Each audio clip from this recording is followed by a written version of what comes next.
thing that that I want to make clear is one of the reasons that these are called waves and this water imagery is used is that waves, of course, go forward and retreat. One wave moves into another. They're all part of the same body of water. So it's not like time periods on a strict timeline that you might see in a history class. So when we talk about the first wave, it's roughly the 1840s to 1920s. And it's not as if 1920, when that 19th Amendment passed and more than 8 million women vote for the first time, that wave ends. I think it moves into the second wave. But roughly that time period. So as I said, the two key leaders, it seems to me, Susan B. Anthony, who's on the dollar, so a lot of people know her, and Elizabeth Cady Stanton. I think of them as the grandmothers. They were friends, they worked together, but very different experiences. Elizabeth was married with 8 or 9 children. She worked alongside of her husband for women's rights. She was outgoing, she was friendly. Susan was unmarried. She committed her entire life to women's rights. She was much more reserved. Yet the two of them, it seems to me, really complemented each other. When we think about the first wave, some key issues, of course, the right to vote. And it's amazing to think about that when Elizabeth Cady Stanton first presented the Declaration of Sentiments asking for the right to vote for women, it was the first time on our planet that anyone ever thought to, quote unquote, ask for the right to vote. And male supporters at the time thought it was a farce. No one on earth had the right, no other woman on earth had the right to vote. But it was Frederick Douglass, African-American leader, freed slave, who publicly defended the right to vote because he knew that if women wanted to change the laws that oppressed them, then they had to be able to vote. So equal rights, the anti-slavery movement, also a key issue. Temperance, and partly I think was the connection between men drinking and coming home and beating their wives and children, and so temperance really was a key issue throughout the first wave. And spending their entire paycheck at the bar before it came home, so families suffering from You got it, yeah. So if you're interested in any media about the first wave, I don't have it listed here, but Iron-Jawed Angels was an HBO film starring Hilary Swank. It's available, I'm sure, online and Family Video. It's really a wonderful movie about that era. What is it? Iron-Jawed Angels. And that pertains to the name given to suffragists who were jailed after protesting, and they went on hunger strike and refused to open their mouths, and the press called them Iron-Jawed Angels. And then one that I have listed, Ken Burns did a wonderful documentary called Not For Ourselves Alone, which came out in 1999. I think Iron-Jawed Angels came out in maybe 2003, 2004 or so. So I included one quote from Elizabeth Cady Stanton to men. I fear you think the new woman is going to wipe you off the planet, but be not afraid. All who have mothers, sisters, wives, sweethearts will be very well looked after.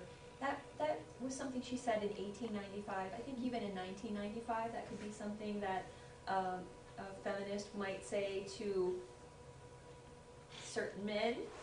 So, then getting to the second wave, 40 years passed, 2 world wars.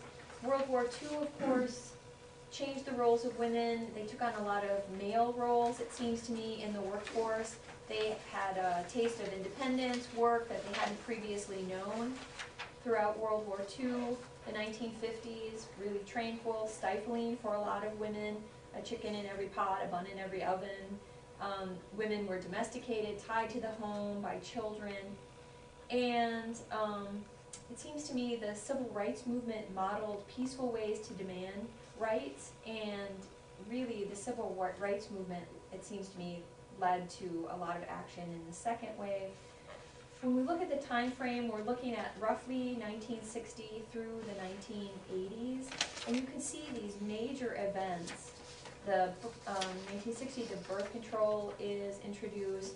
1963, when Betty Friedan published The Feminine Mystique, women were prompted to drop their vacuums and go work outside the home. Apparently that was supposed to give women a sense of purpose, or at least move towards that. And then Civil Rights Act passing, National Organization for Women being created, Title IX, so affected my generation, it seems to me, equal co-education, but in of course sports. A lot of people associate Title IX just with women's sports in high school and college. And I think of key leaders as Betty Friedan, who was called the mother of us all by a journalist, and I think of Gloria Steinem. She was younger, a little cooler, hipper. I think of her as the attractive stepmother.